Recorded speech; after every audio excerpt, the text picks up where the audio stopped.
Welcome to my YouTube channel Mita's কিচেনে সবাইকে স্বাগত।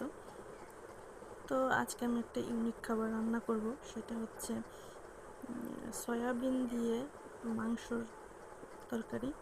এটা কে কে খেয়েছেন আমি জানি না, কিন্তু আমি মাঝে মধ্যে রান্না করি, ভালো লাগে। আমি মাংস দিয়ে সয়াবিন রান্না করব। তো এখানে আমি পরিমাণ মতো সব কিছু গুছিয়ে নিয়েছি। আমি প্রথমেই সয়াবিনগুলো একটু হালকা ভাপ দিয়ে নিয়েছি গরম জলের মধ্যে, সেদ্ধ করে নিয়েছি হালকা পরিমাণে। তারপরে আমি কড়াইতে তেল দিয়ে আমি এখানে যেহেতু সয়াবিনগুলো ছোট আর মাংসগুলো আমি ছোটো করেই কেটেছি, তো আলুগুলোও ছোটো করে নিয়েছি।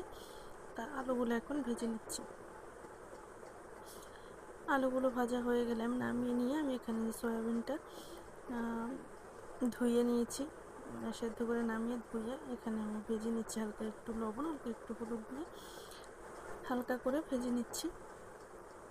তো আমি সয়াবিনটাকে ভেজে নামিয়ে নিয়ে আমি এর মধ্যে মাংসটা কষিয়ে নেব। তো আমি জিরা বাটা, আদা বাটা, ধনিয়া গুঁড়ো, শুকনো লঙ্কার গুঁড়ো, হলুদ গুঁড়ো এবং পরিমাণ মতো লবণ দিয়ে আমি মশলা বানিয়ে রেখেছিলাম। তো মশলাটা দিয়ে তেজপাতা দিয়ে ফোড়নে, জিরা ফোড়নে দিয়ে আমি মাংসটা এখন কষিয়ে নিয়েছি। মাংসটা খুব ছোটো করেই কেটে নিয়েছি, যেহেতু সয়াবিনের সাথে রান্না করব, তো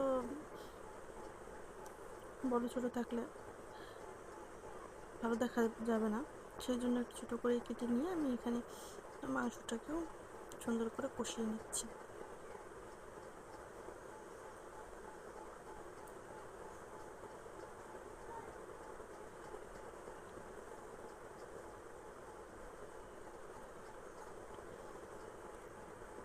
এটা কিন্তু খুবই টেস্ট হয় খেতে, যারা সয়াবিন ভালো খায় তাদের জন্য এইভাবে রান্না করলে কিন্তু দারুণ লাগবে। একদম মাংসর মতো মনে হবে যে মাংস খাচ্ছি আর কি। তো আমি যখন মাংসটা আমার কষানো হয়ে গেছে, তখন আমি এর মধ্যে ভেজে রাখা আলু এবং ভেজে রাখা সয়াবিনটা দিয়ে সুন্দর করে সব কিছু একসাথে কষিয়ে নেব।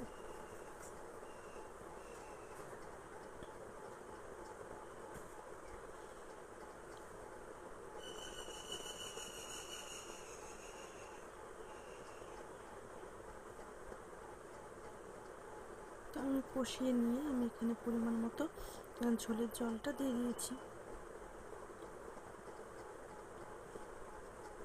তো চেষ্টা করবেন সবসময় মাংস রান্না করলে একটু গরম জল দিতে, হালকা কুসুম গরম হোক, তাতে তরকারির টেস্টটা খুব ভালো আসে।